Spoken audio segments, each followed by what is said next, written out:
One evening in a small town, a young woman named Claire returned home from work exhausted. As she walked past the alley near her apartment, she noticed a white cat sitting under a broken street lamp.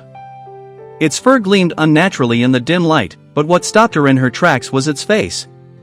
It wasn't the face of a normal cat. Its features, though subtle, bore the resemblance of an old man, wrinkled, weary, and strangely human, like a grandfather she might have seen in a family portrait. The cat stared at her without blinking, its eyes filled with something that looked less like curiosity and more like recognition. Claire shivered but couldn't bring herself to walk away. Against her better judgment, she crouched down and whispered, "Where did you come from?" The cat meowed, but the sound carried a rasp, almost like a human sigh.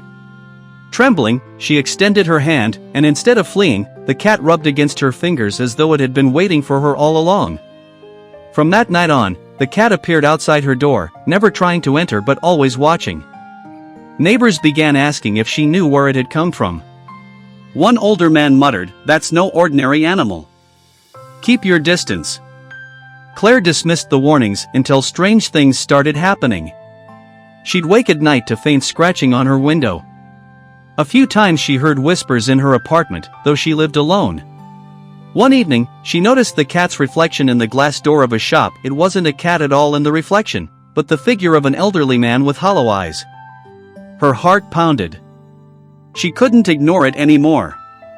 Determined, she followed the cat one night as it padded silently through the town's empty streets. It led her past the churchyard and into the old cemetery. The air grew colder with every step. Finally, the cat stopped at a gravestone, its white fur glowing faintly under the moonlight. Claire's breath caught as she read the inscription. It was her grandfather's grave.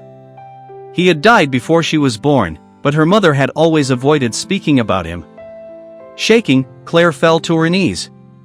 The cat looked at her, its human-like face softening, and for the first time, she understood, this was no animal. It was her grandfather, bound to linger, carrying a truth no one had ever told her. As the wind howled through the cemetery, Claire finally whispered, "What happened to you?" The cat let out a mournful cry, and in that sound, Claire heard words, broken but clear. "The truth is buried with me." The cat vanished before her eyes, leaving only silence and the cold stone of the grave. From that night forward, Claire never saw the white cat again. But she knew it hadn't been there to harm her. It had been guarding a family secret, one she might never fully uncover.